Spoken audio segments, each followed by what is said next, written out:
speaker, sir. I request you kindly start the session. Thank you for the kind introduction. Very good evening, my dear friends and my professional colleagues.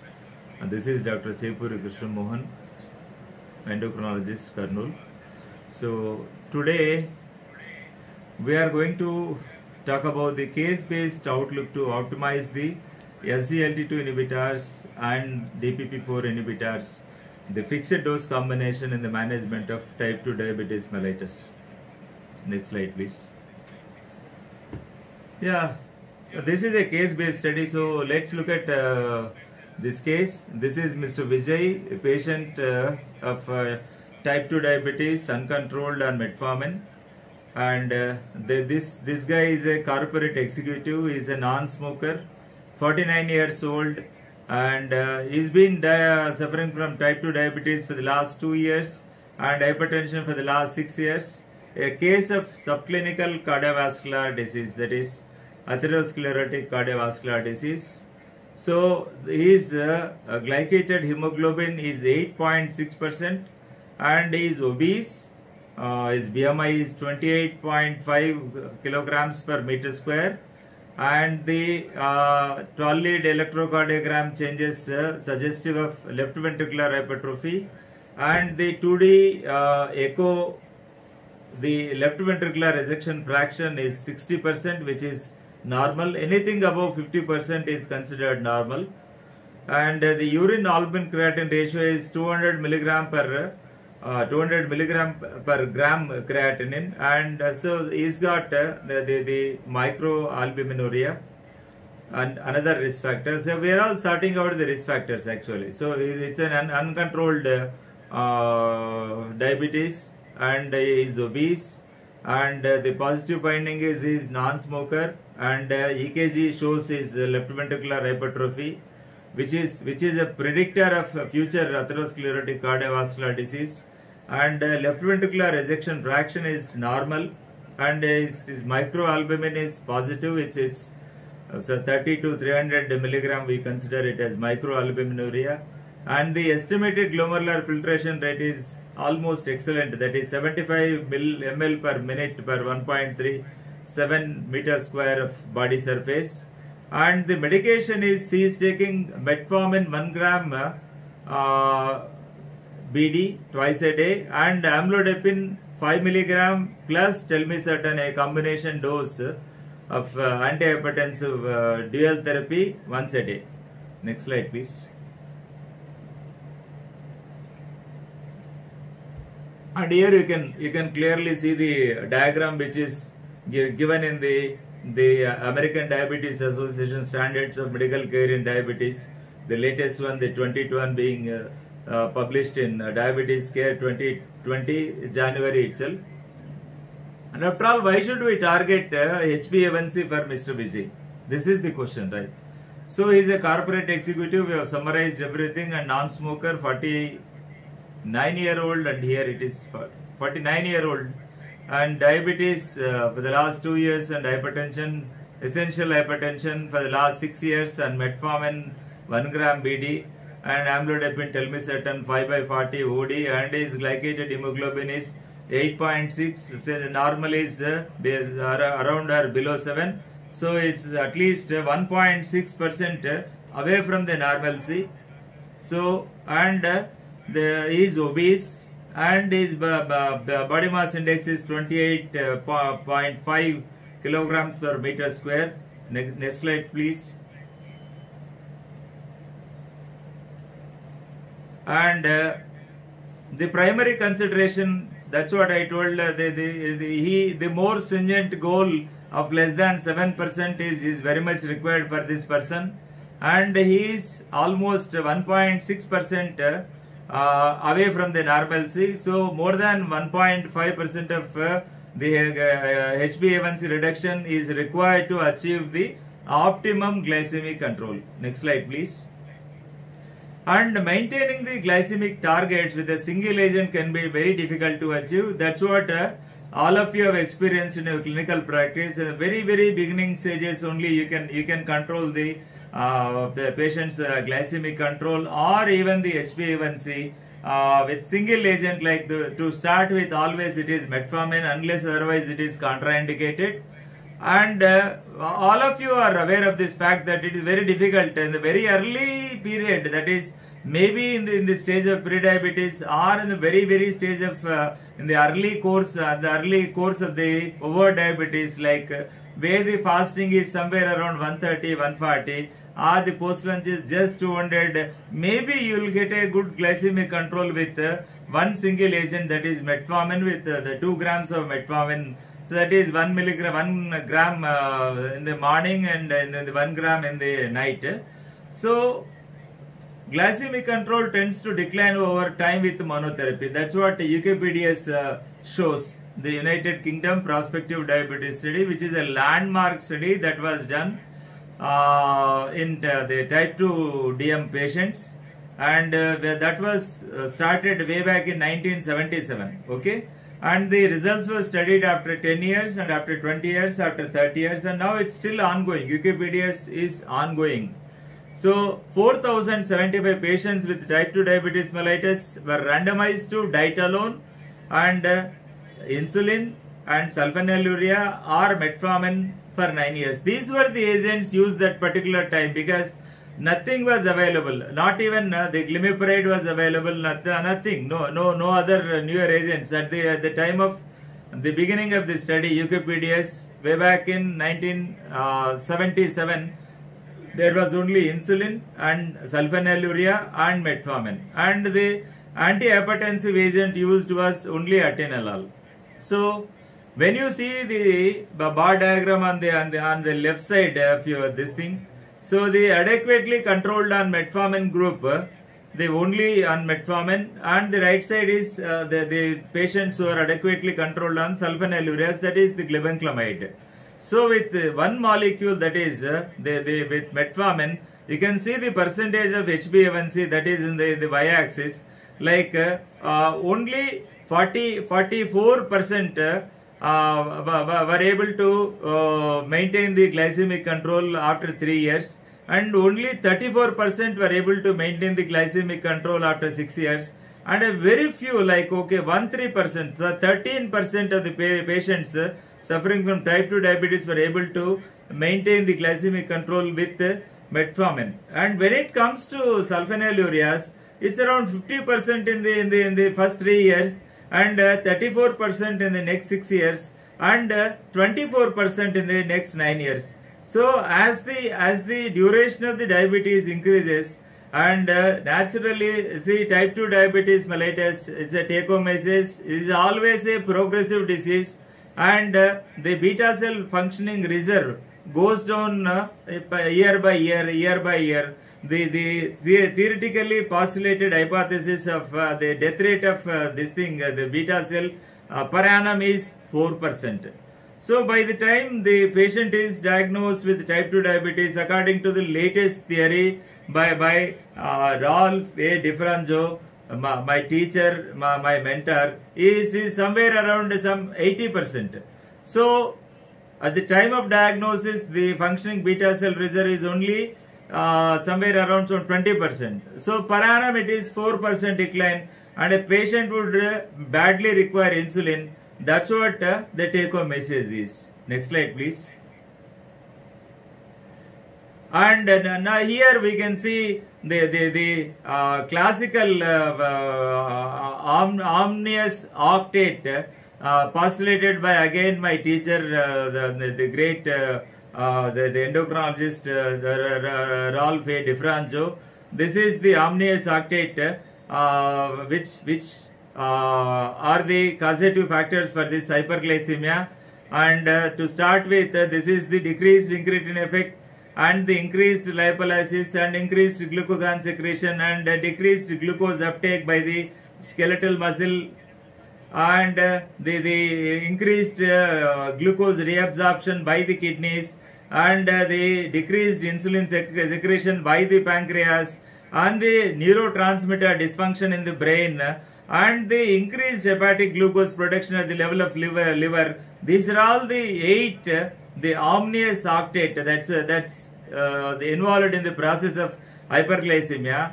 So DPP-4 inhibitors are able to target this particular glucagon secretion, and it has got incretin effect, basically the GLP-1 and the GIP. GIP is more important than the GLP-1 actually. So the whereas when you come to SGLT2 inhibitors, see, it is more of SGLT2 inhibition than SGLT1 inhibition. The SGLT2 inhibitors, they act at the level of skeletal muscle, which increases the glucose uptake by the muscle, and they act at the level of kidney, basically at the level of PCT, that is proximal convoluted tubule, where the glucose reabsorption is very much reduced, and somewhere around depending upon the person, depending upon the molecule, depending upon the dose, there is some intrapersonal variation and interpersonal variation. It is somewhere around estimated to be like some 80 to 160 grams of glucose that is been excreted by the SGLT2 inhibitors per se. What we have in our country, the US FDA approved are the empagliflozin and the dapagliflozin and the canagliflozin, and there is one more remogliflozin, but that is not been approved by the US FDA, and it doesn't have any cardiovascular outcome trials, because all these are documented with robust cardiovascular outcome trials. Like empagliflozin has got the EMPA-REG and EMPA-REG outcome, and several are there. Even the Emperor decreased recently has come, and the canagliflozin has got the CANVAS and CANVAS-R and the Credence, and the dapagliflozin has got robust studies like DECLARE-TIMI, which is little bit DECLARE-TIMI 53, which is little bit 58. Sorry, it is little bit disappointing, but okay. But later on, the DAPA CKD and the DAPA HF have been blockbuster hits from this thing. So from DAPA HF only, US FDA has given approval for its usage in patients not suffering from even type 2 diabetes. Even in normal individuals with heart failure, the SGLT2 inhibitors can be taken up. That's what the essence of this thing. And so they act at multiple levels. See, the DP4 is going to act at the level of the islet cell, the alpha cell. Thereby it reduces the glucagon secretion, and it increases the incretin effect actually, and it decreases the hepatic glucose production. At 3 levels it has got its action out of 8, and another 3 are countered by SGLT2 inhibitor. So a multiple 360-degree approach is required to act on the omnious octet with a fixed dose combination of SGLT2 inhibitor and the DPP4 inhibitor. This is the essence of this, the take home message from this slide. Next slide please.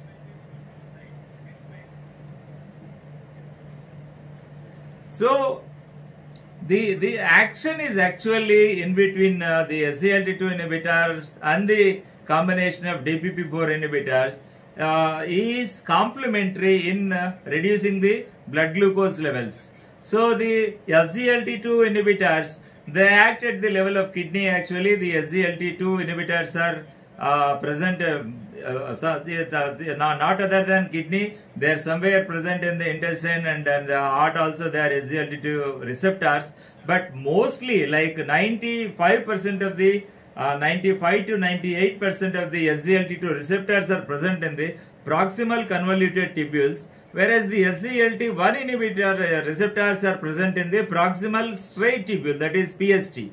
So it acts on the kidney, and it increases the glycosuria. That's what I said, that it excretes the glucose. It reduces the reabsorption of the glucose. Thereby the urine will be excreting the glucose from the kidneys with SGLT2 inhibitors, and thereby it reduces the weight actually and the systolic blood pressure, and to some extent even the diastolic blood pressure, and it is the 24-hour blood pressure is decreased, and the daytime blood pressure including systolic and diastolic is reduced. And the main role of the SGLT2 inhibitors is in the case of nocturnal hypertension, which is the culprit in the atherosclerotic cardiovascular disease, that is either in the events of the heart attacks or the events of the stroke.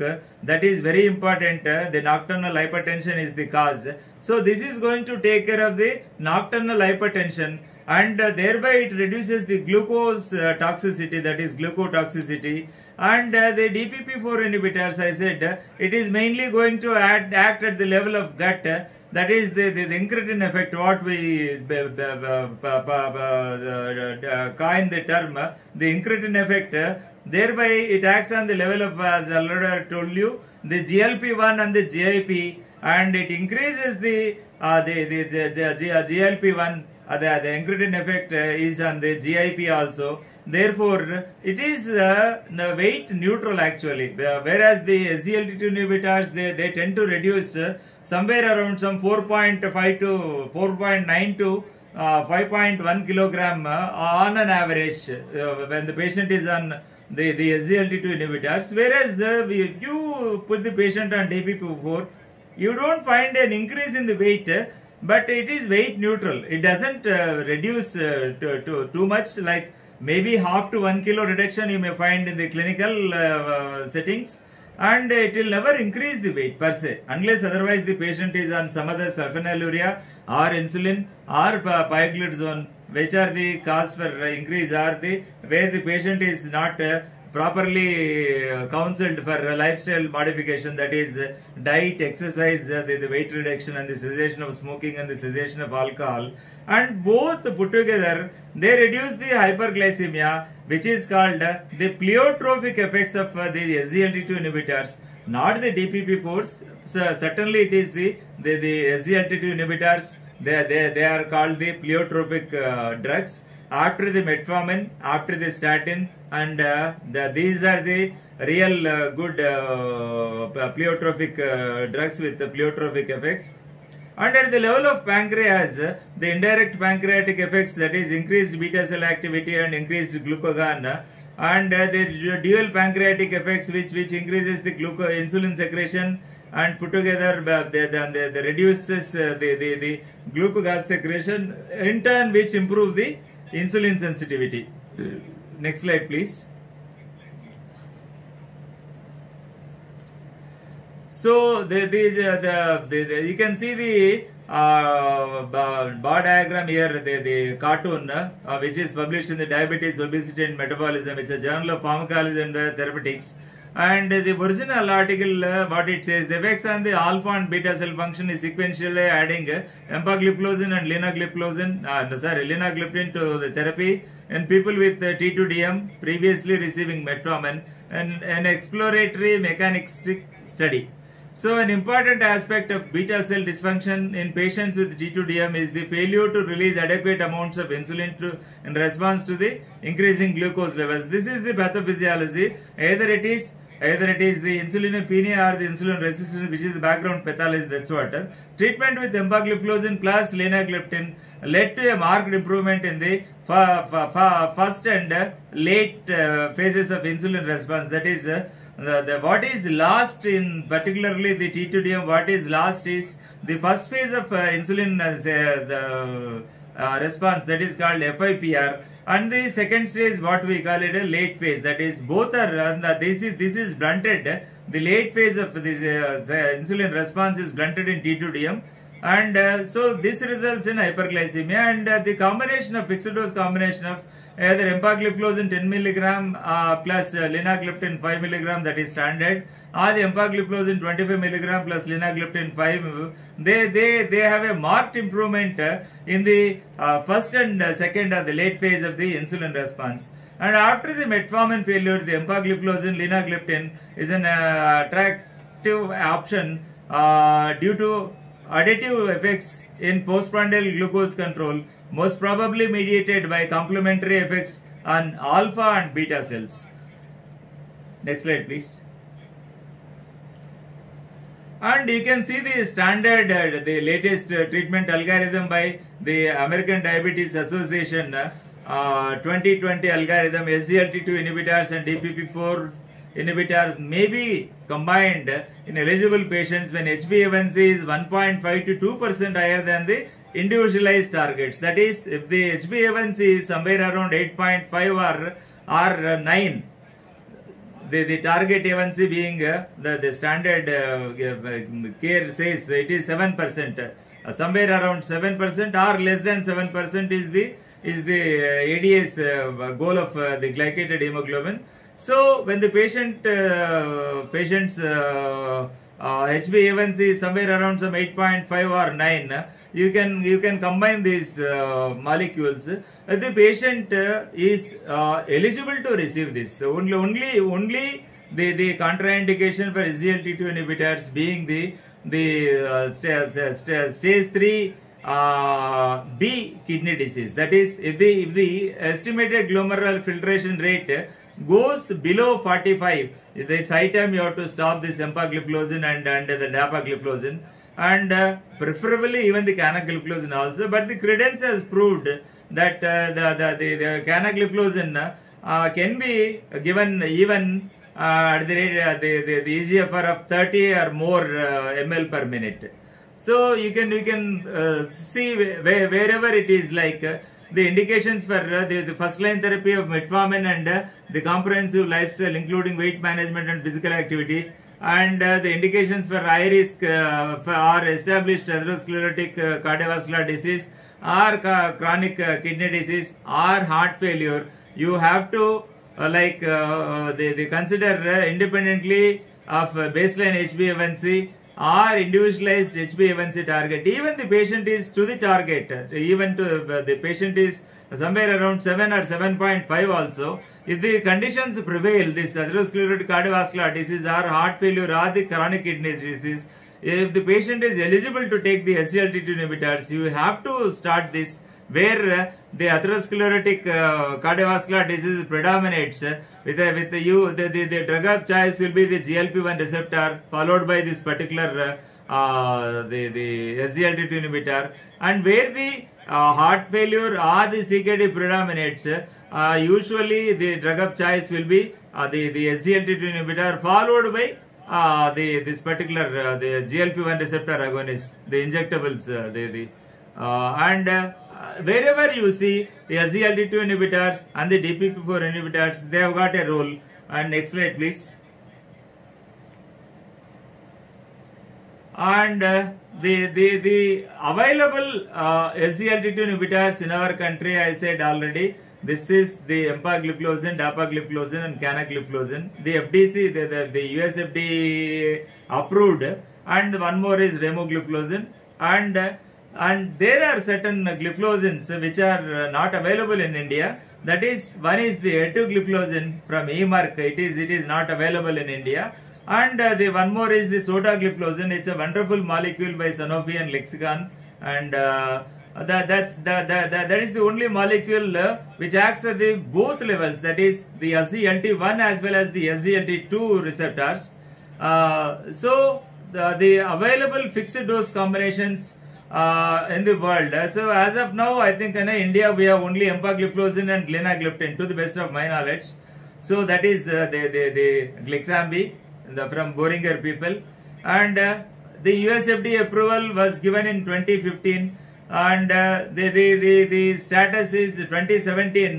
The CDSCO has approved in India, and commercially available it is available in India for the last 2 years. And this is probably the third year I have been prescribing this particular combination, the empagliflozin and the linagliptin. And dapagliflozin and saxagliptin is available, but not in our country. And etugliflozin is not yet available. So etugliflozin and sitagliptin are available in US, I think. So what it says is dapagliflozin and saxagliptin is available in India from this year. That's what I still don't have any idea about it. Okay, next slide please. And the significant reduction in the HbA1c with empagliflozin and linagliptin fixed dose combinations in patients with metformin background. And if you come to the left hand side of the bar diagram, it's low baseline HbA1c, and on the right hand side you can find the high baseline A1c. This is the comparative studies, that is with low baseline glycosylated hemoglobin and with high baseline glycosylated hemoglobin. What it says is, if the BMI, the glycosylated hemoglobin is high, the reduction of HbA1c is more with this particular the empagliflozin 10 milligram at 25 milligram or the linagliptin, and that's what the empagliflozin and the linagliptin combination 25 or 5 from baseline of 7.9 HbA1c got reduced by 1.19%, and with baseline of 7.95%, the empagliflozin 10 milligrams and the linagliptin 5 FDC has brought down the HbA1c by 1.08%, and the empagliflozin alone from 8.02 it was able to only reduce 0.62, and with EMPA 10 milligram it is 0.66, and the only Lina is 0.70. So when they are combined, they have got like a complementary synergistic action in reducing the blood glucose levels. And the high baseline, when you take into consideration the empagliflozin 25 and the linagliptin from baseline of 9.06 HbA1c, it has decreased the A1c by 1.84. The reduction is more when compared to this particular the low baseline. When you see you compare the left and right tables, and the empagliflozin 10 milligram and the linagliptin 5 milligram, from 9.13 it was able to reduce the HbA1c by 1.61%, and with the simple one molecule, that is EMPA 25, it is from 9.17%, it reduced the HbA1c by 1.22%, and EMPA 10 was able to reduce by 1.29, and Lina was able to reduce by 0.99. So the more the HbA1c, the more the reduction is with this particular empagliflozin or linagliptin, empagliflozin bar linagliptin combination FDC. So next slide please. So you can see this busy slide, the early achievement of goal with empagliflozin and linagliptin fixed dose combination, even at the baseline of 8% of HbA1c, they only the FDC arms could reach the target glycosylated hemoglobin. You can see very clearly the drug-naive patient when compared to the patient who is on metformin already, and the black one is the empagliflozin 25 or Lina, and the green is EMPA the 10 and Lina 5, and the blue is EMPA 25, and the dark green is EMPA 10, and the purple is Lina 5. You can see the graphs. The best A1c reductions are seen with the empagliflozin 25 and linagliptin 5 milligram, and even when compared to that particular this thing also, the metformin background also. So generally we don't start in a drug-naive patient. So though the European Society of Cardiology has recommended in 2019 that the patient is at risk of atherosclerotic cardiovascular disease, or the established atherosclerotic cardiovascular disease, or the CKD, or the heart failure, if with or without metformin, you can straight away go to SGLT2 inhibitors. That's what the guidelines of European Society of Cardiology 2019 guidelines say. But we generally tend to confine to the ADA guidelines only. We never straight away go to SGLT2 inhibitor unless otherwise the patient is non-diabetic. So we tend to start metformin, and added to that we can add the SGLT2 inhibitor like empagliflozin. Always the take-home message with this thing is, you start with the lowest dose 10 milligram and the Jardiance, and then increase it to 25 milligram, and you can add the linagliptin. That is always the fixed dose, that is only 5 milligram. You can see the reductions are high with the empagliflozin and the 25 milligram and the linagliptin 5 milligram group.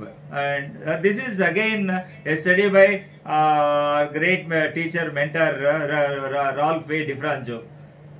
Next slide, please.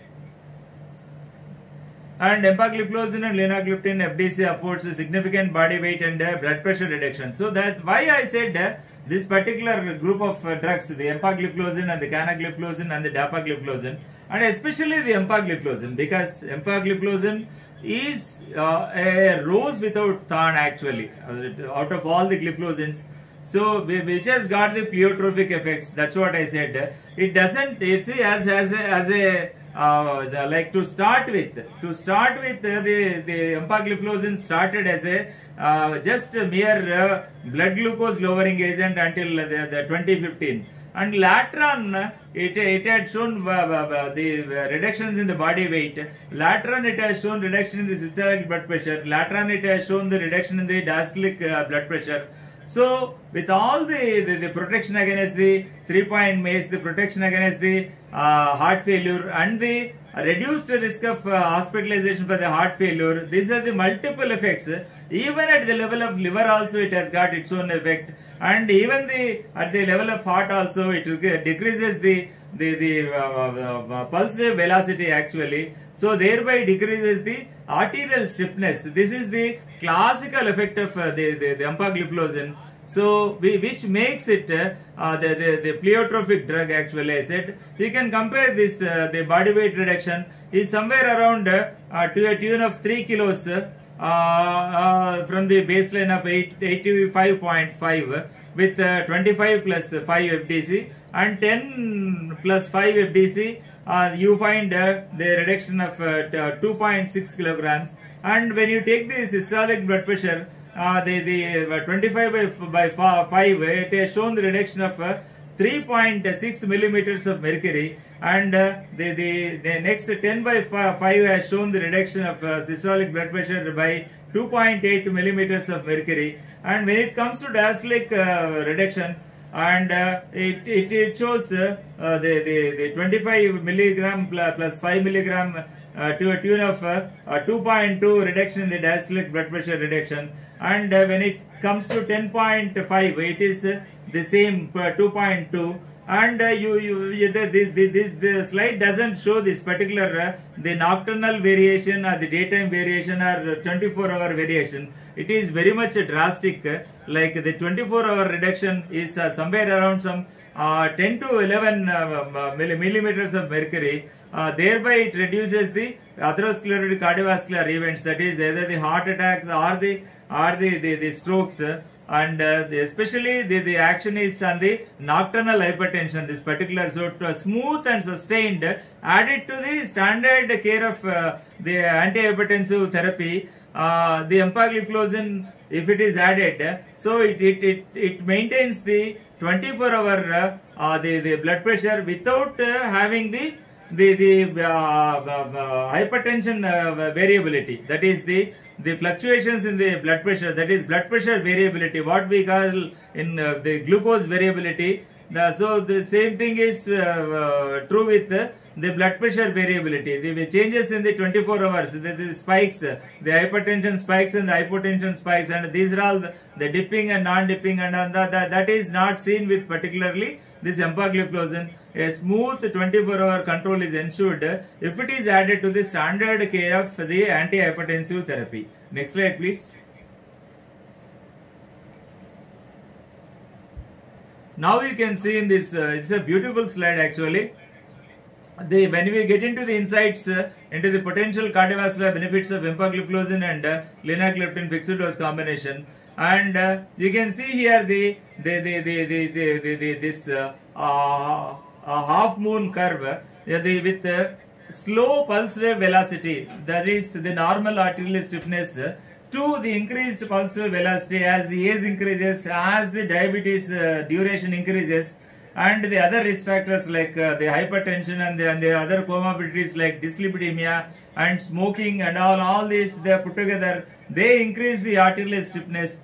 And the arrow shows and the young diabetics with no cardiovascular risk factors, as the age increases, as the increased CV risk factors, they lead to increased pulse wave velocity, which increases the arterial stiffness, and which increases the cardiovascular morbidity and mortality. And the population studies have shown the associated comorbidities like hypertension, diabetes, and end-stage renal disease will worsen the condition, and they all move towards the cardiovascular mortality.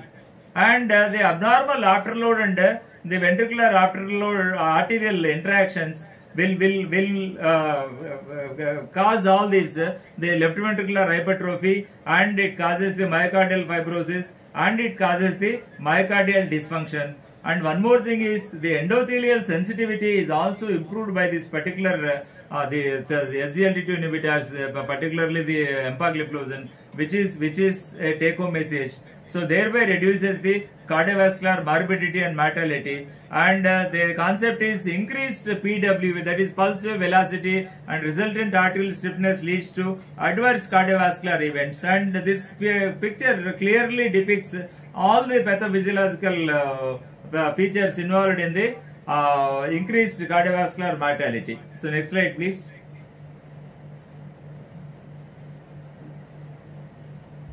And you can see in the busy slide the insights into the potential cardiovascular benefits and the effects combined therapy of empagliflozin and the linagliptin versus metformin and insulin, glargine, and blood pressure and vascular function in patients with type 2 diabetes. This is the evidence-based medicine which shows that empagliflozin and linagliptin combination significantly improves the peripheral, that is the brachial blood pressure values, and the central blood pressure values, and the pulse wave velocity, and the 24-hour ambulatory central vascular parameters, and thereby it improves the pulse wave velocity and reduces the arterial stiffness, and the resultant the good vascular function, that is good cardiovascular function. Next slide please.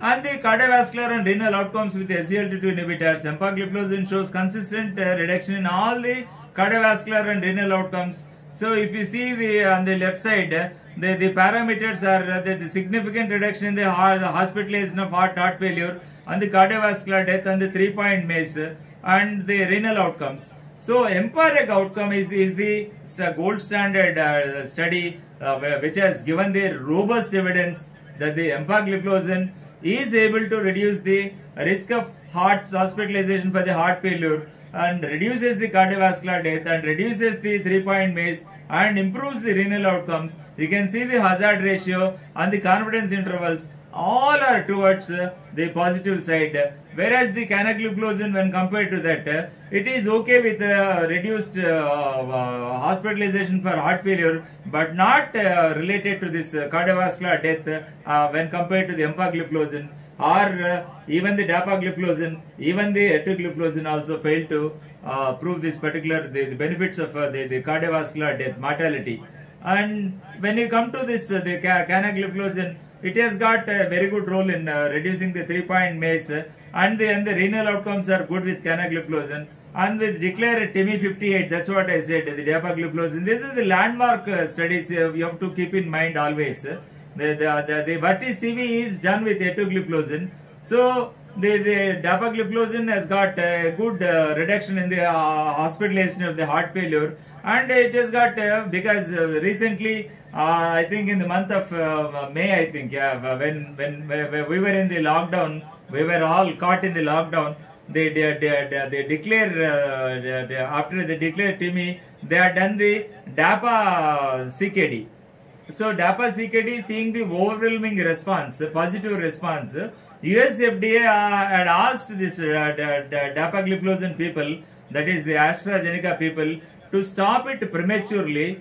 So trial was supposed to go until November of 2020, but seeing the very positive results on the kidney, the DAPA CKD was terminated prematurely because of the overwhelming positive response. So it has got good renal outcomes. But whereas Vertis CV is one trial that has got like disappointing results, actually disastrous results actually. it was not, though it was able to meet the primary endpoints, but not the secondary endpoint successfully. So where the doubt is raised, is this particular benefit, is it a class effect or a drug effect? So that's what where the debate started when the Vertis CV results were rolled out. So it was able to reduce the hospitalization for heart failure, but it was not able to show any benefits with regards to the cardiovascular mortality or reduction in the 3-point MACE or even the renal outcomes. So it's a disappointing molecule. Unfortunately, we don't have this molecule. And one more thing you have to keep in mind: the comparison of the studies should be interpreted with caution due to difference in study design and populations and methodology, because each study has got different inclusion criteria and different exclusion criteria. So you need to be very cautious. You cannot straight away compare like this, because the inclusion and exclusion criteria are totally different. But sometimes like 99% of the atherosclerotic cardiovascular outcome, the ASCVD patients were included in EMPA-REG outcome, and a low EGFR was included in the EMPA kidney also. Likewise, the EGFR levels, they vary, and the inclusion criteria also varies with the percentage of the patients who are at who got the established atherosclerotic cardiovascular disease. So next slide, please. One more, yeah. One slide minus. No, yeah. So see here, I have already told remogliflozin is an Indian gliflozin, but it has not, it has no cardiovascular outcome trials. Yeah, the Emperor reduced. This is the latest study from the empagliflozin people. That is, the study was done in the HREF, that is the heart failure with reduced ejection fraction. That is what, see, there are two types of heart failure actually, HPF and HREF, what we call generally the heart failure with preserved ejection fraction and the heart failure with reduced ejection fraction. So the Emperor reduced adds to the evolving evidence with empagliflozin in patients with left ventricular ejection fraction.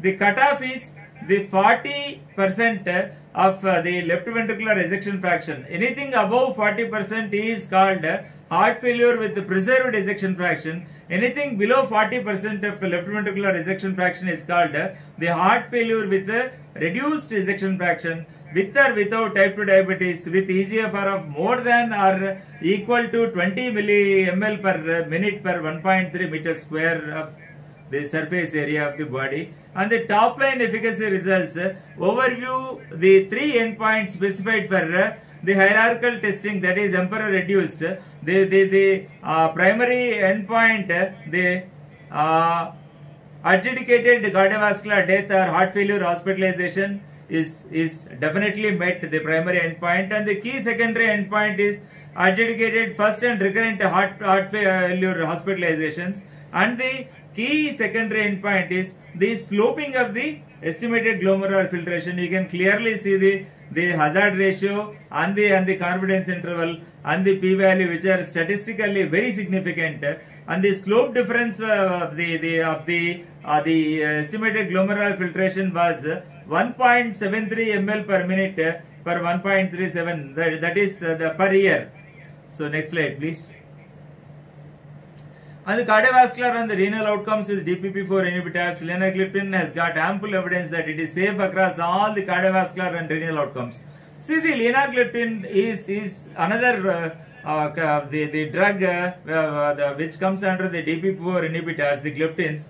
It is another rose out of the thorns. You can use it in all the stages of the diabetic kidney disease, starting from stage 1, stage 2, stage 3, stage 4, stage 5, and in the dialysis. During dialysis it can be used, during the transplant it can be used along with insulin, and even the post-transplant also. The only one drug that can be used without any dose modifications and the dose titrations is the linagliptin. So it has got the proven little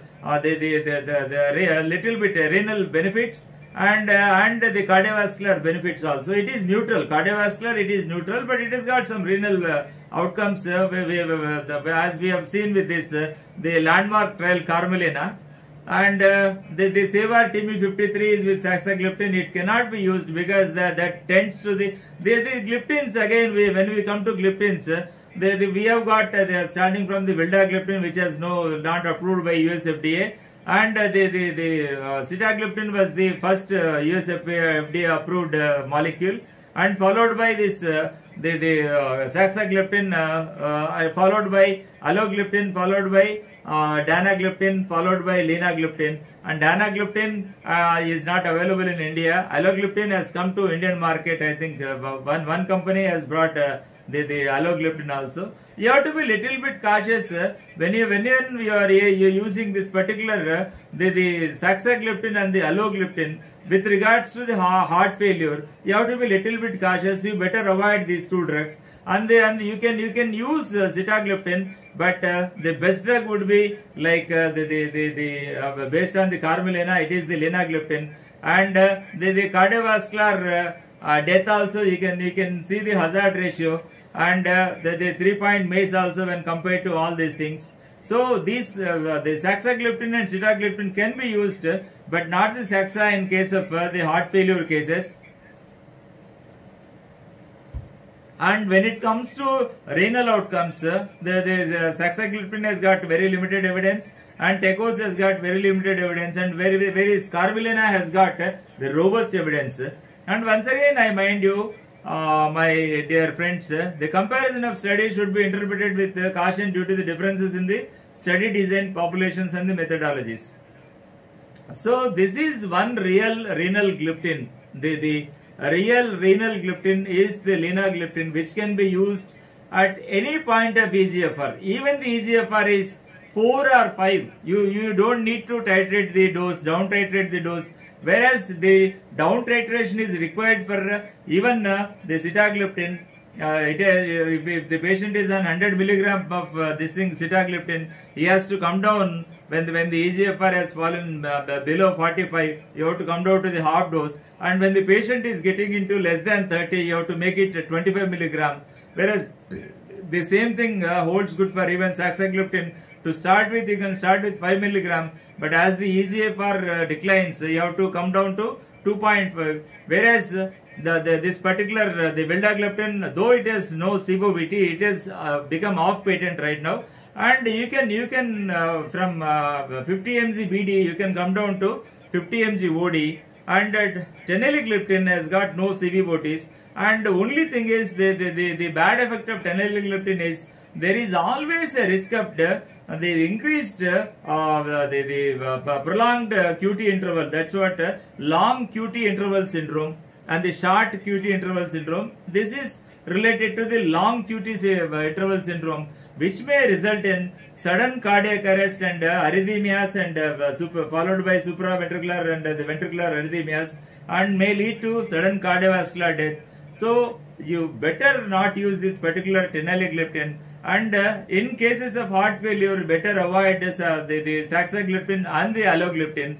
And vildagliptin can be used, but with caution. And it has got like the evidence shows that what the VIVID trial gives the evidence that the vildagliptin increases the left ventricular volume index, that is LVVI, that is left ventricular volume index.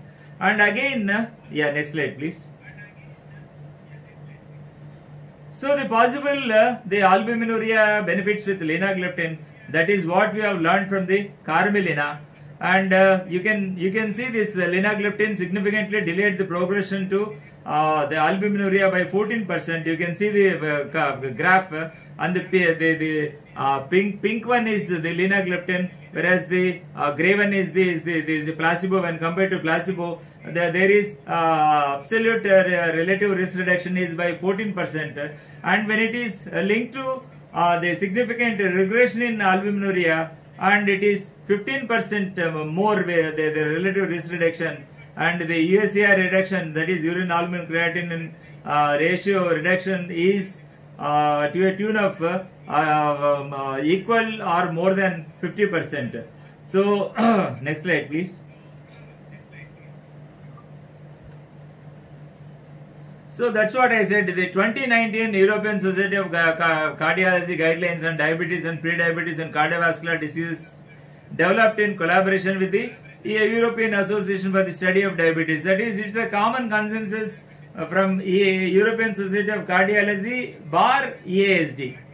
So the recommendations is that SGLT2 inhibitors, empagliflozin, canagliflozin and dapagliflozin are recommended in patients with T2DM with cardiovascular disease and are at very high risk of cardiovascular risk to reduce the cardiovascular events. The class of recommendation is 1 and the level of evidence is A. That is the top class evidence we have for this statement given by the European Society of Cardiology and the European Association for the Study of Diabetes in the year, last year only, it's 2019. That was the first to emphasize the first official recommendations rolled out from only this particular ASC bar ASD guidelines, where it says it can be used with patients, the T2DM patients with cardiovascular disease with established or at a very high risk of CVD with the class of there's a problem. It's gone. Hello.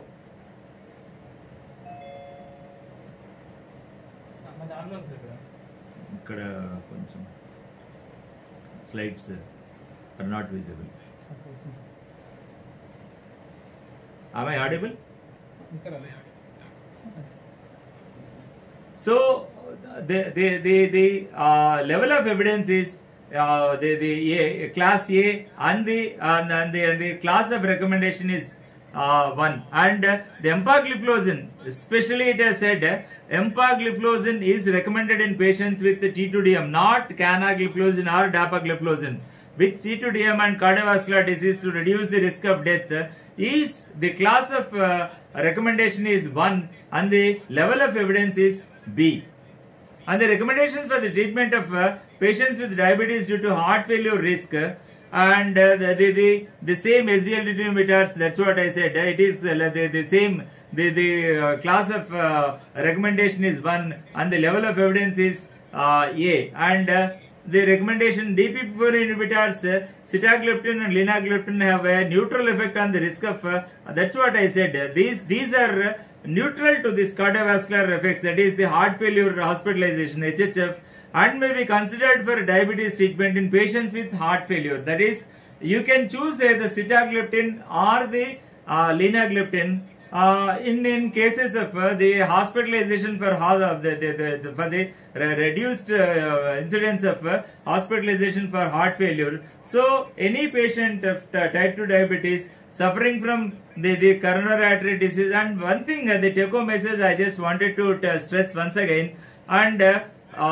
3 out of 4 heart failures what we see in diabetes or even otherwise also, they are associated with coronary artery disease. See, it is all the time the acute the coronary syndromes, that is either the STEMI or the non-STEMI, and there the heart failure is not seen alone except in cases where there is a dilated ischemic cardiomyopathy, wherein you find only the heart failure part, you don't find the coronary artery disease, it is STEMI or non-STEMI, the acute coronary syndromes.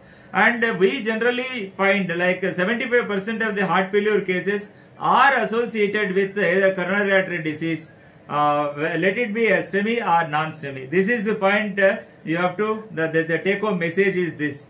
So if at all you want to have a choice in between this particular drugs, the empagliflozin stands first, and when the patients with type 2 diabetes mellitus with the risk of this thing, heart failure and the heart failure hospitalization, the drug of choice when you come to the gliptins will be either the linagliptin or the sitagliptin. And I say linagliptin is best because we don't know the future EGFR. In case the EGFR goes down, you have to again down titrate the dose of the sitagliptin. Whereas if you start the patient on the linagliptin, you don't need to titrate the dose even in the declined the EGFR settings also. Next slide, please.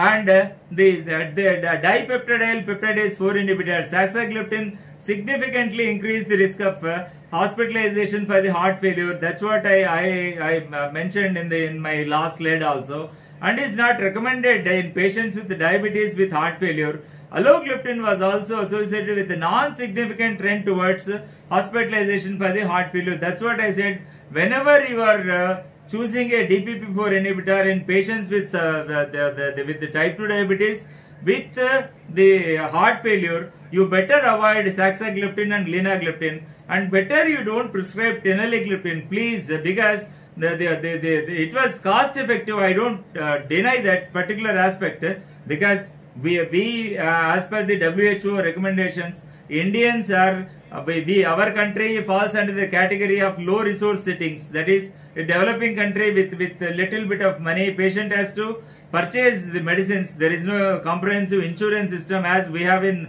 the US or in the UK, that is NIS, that is National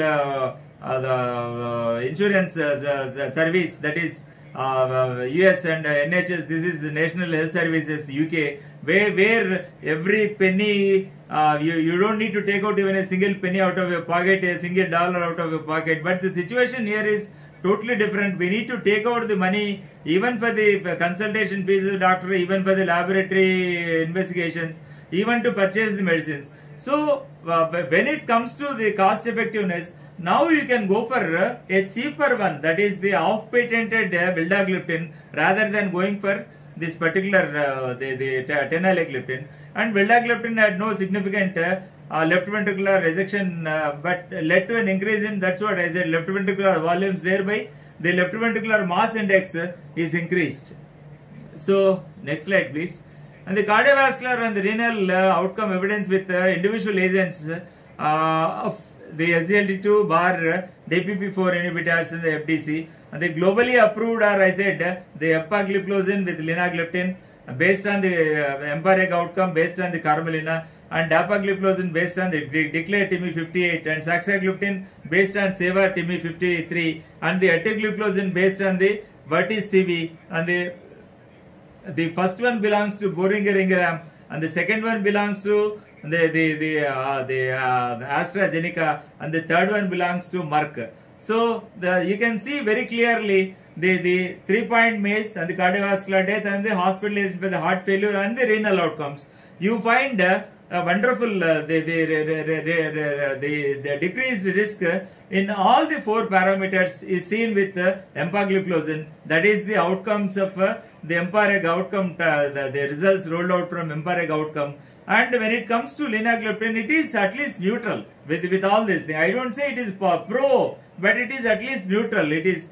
And dapagliflozin, it is neutral with the 3-point MACE and with this cardiovascular death and mortality. And it reduces the risk of hospitalization for heart failure, taken for granted. It's a very good outcome from dapagliflozin. And the renal risk is also reduced based on the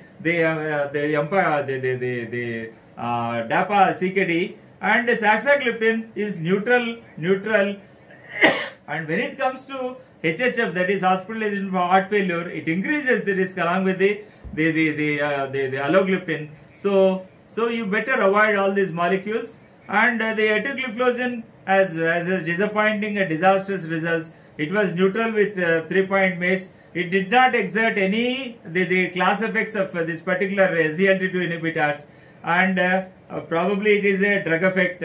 So it was able to reduce the risk of heart failure only, and even it was neutral to the renal outcomes. And the sitagliptin is neutral, and when it comes to renal outcomes, the dose has to be down titrated as the EGFR declines. So the direct comparison of studies should be interpreted with caution. Every time I say this, because the inclusion criteria and the exclusion criteria that definitely varies, because the populations and the methodology study design varies from study to study. So they cannot be should be interpreted with caution. Thank you. So next slide please.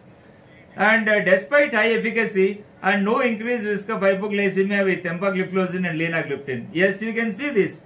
See the risk of hypoglycemia with a 25 milligram of empagliflozin and 5 milligram of linagliptin is 1.8%.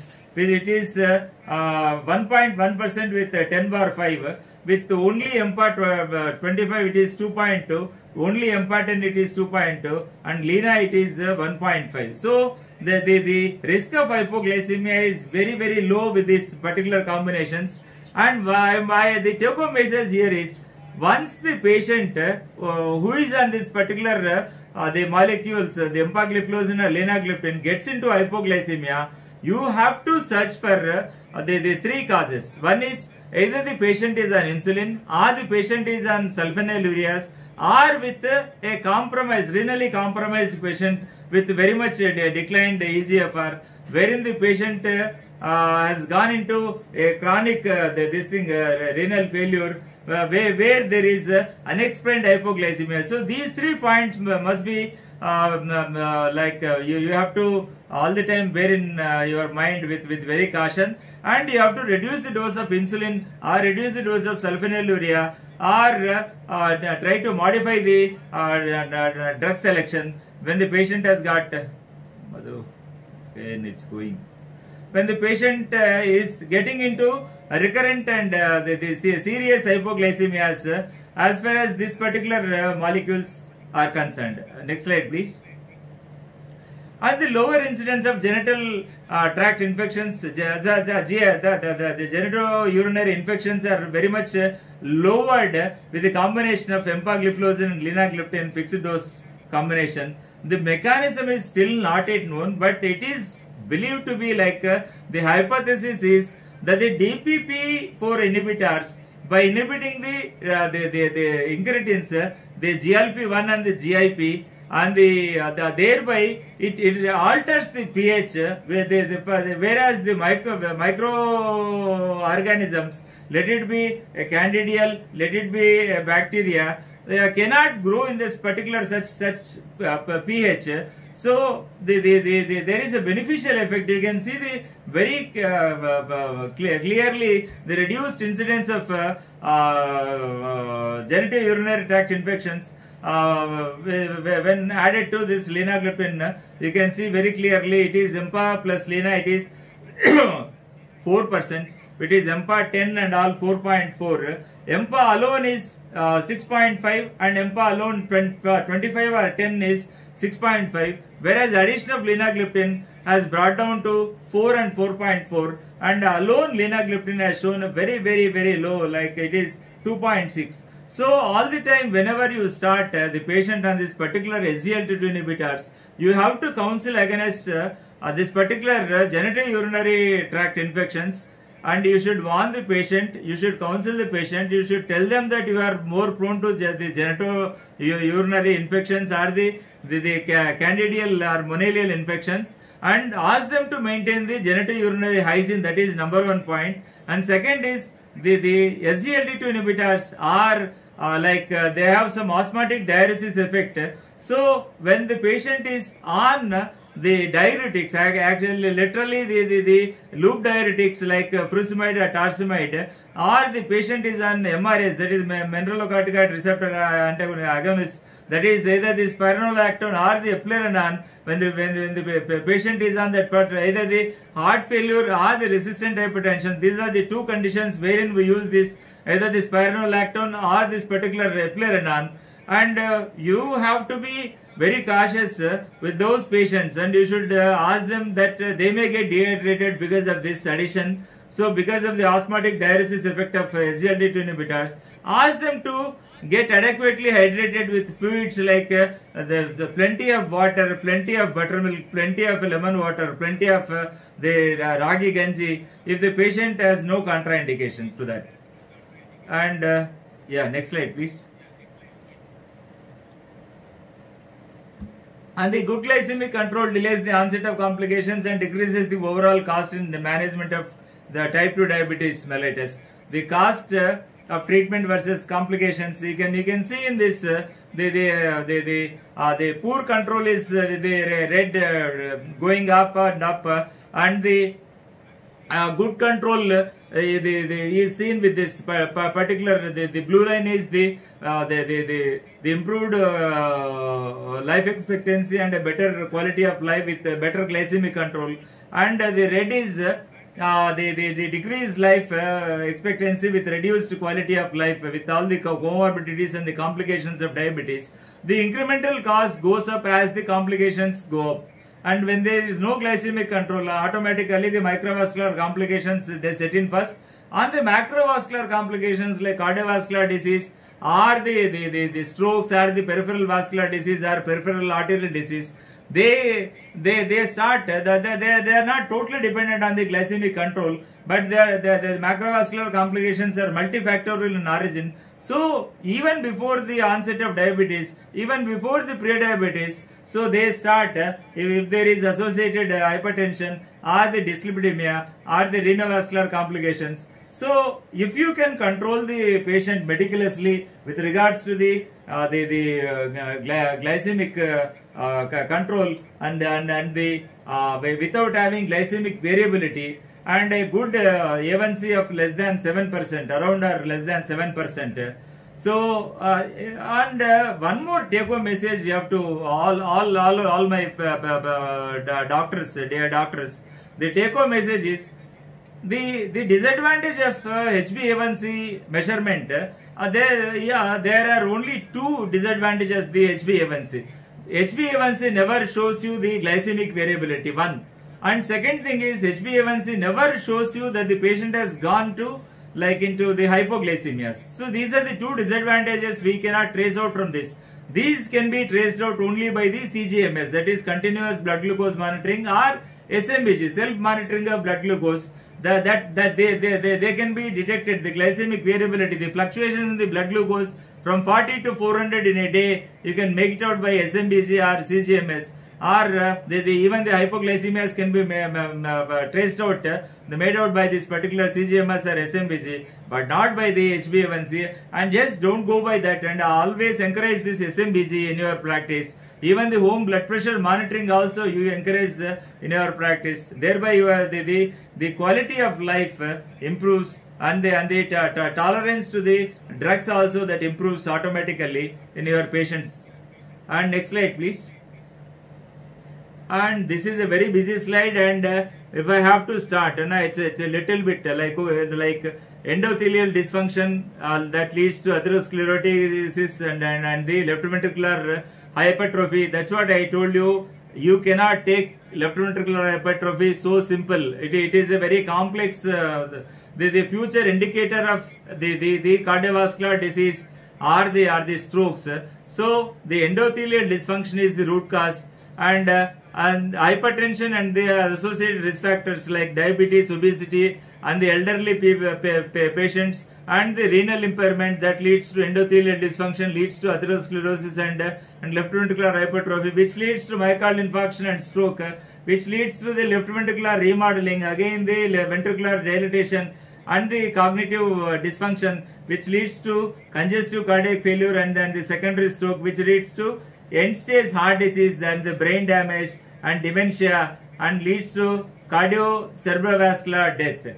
And on the other side, the microalbuminuria leads to macroalbuminuria, that is macroproteinuria, to nephrotic proteinuria, to end-stage renal disease, that is ESRD.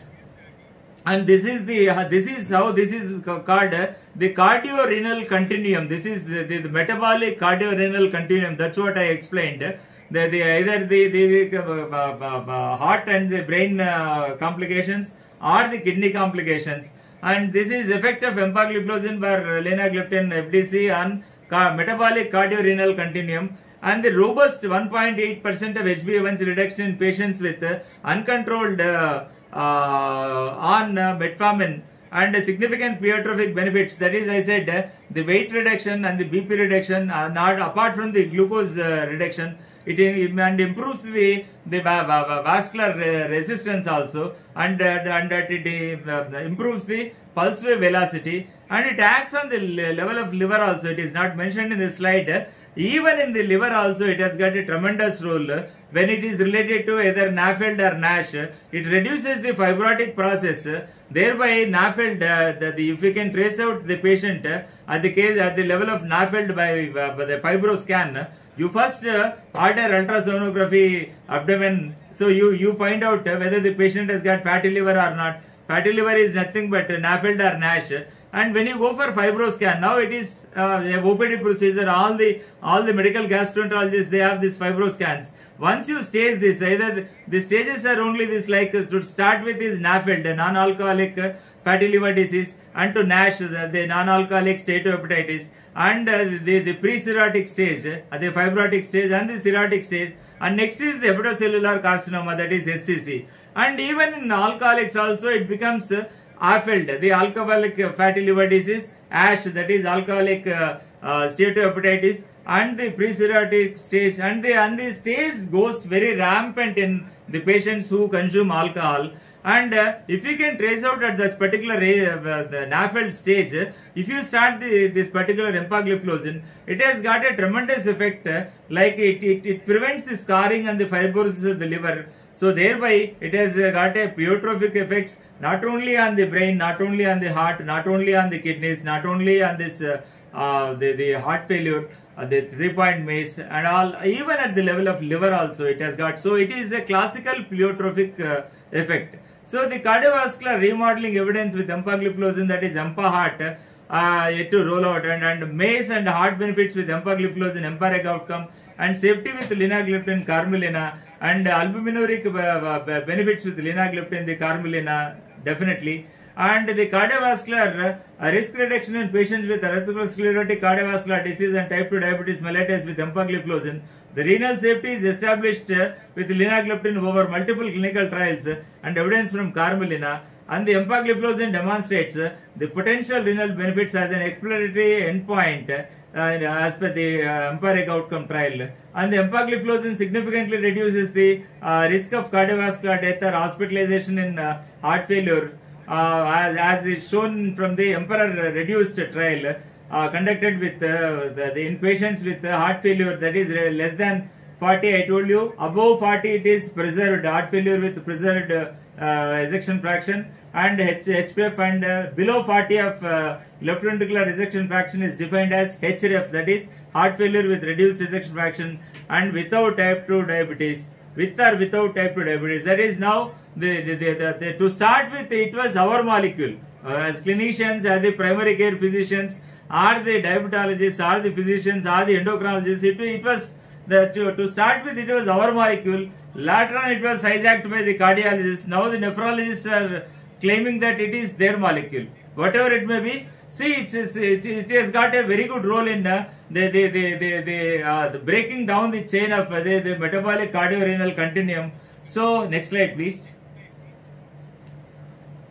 And the take-home message, the summary, the optimizing benefits of empagliflozin, linagliptin, FDC, that addresses the multiple pathological mechanisms in type 2 diabetes mellitus. And second take-home message is robust, the HbA1c reductions more than the 1 to 1.5% with low hypoglycemic risk, decreases in the weight, that is somewhere around the documented evidence-based medicine shows that the empagliflozin was able to reduce 4.9 kilograms, and the reduction in the systolic and the diastolic blood pressure, and reduction in the albuminuria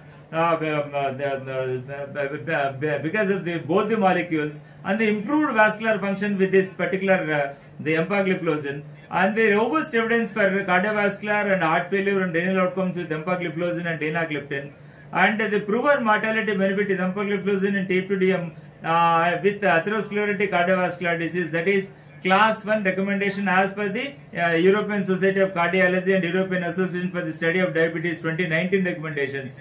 And both the empagliflozin, the Class 1 evidence, the level of evidence is the class 1, and the linagliptin class 2 recommends that they are recommended in T2DM with heart failure as per the ESC bar EASD 2019 guidelines. And this particular FDC, the combination is very safe, very cost effective, and a convenient once a day dosing. Thereby, even the elderly patients also, they don't miss out the tablet. So finally, when we add this to Mr. Vijay, our the case, so there is say significant improvement in his blood glucose control, and the A1C was back to less than 7, and he is doing fine now. Thank you so much. If you have any question and answers, please you can put it in the chat box so that I can take up the question and answers, please. And thank you very much for your patient listening, my colleagues. Sir, thank you so much, sir. It was an excellent and fantastic presentation from you. Really, we are feeling very happy, sir, by seeing your presentation. I request from audience and any queries, feel free to ask to the speaker. Any questions you find in the chat box, Madhu? No, sir. So if there are no questions, fine. You wait until 2-3 minutes, you can close the session.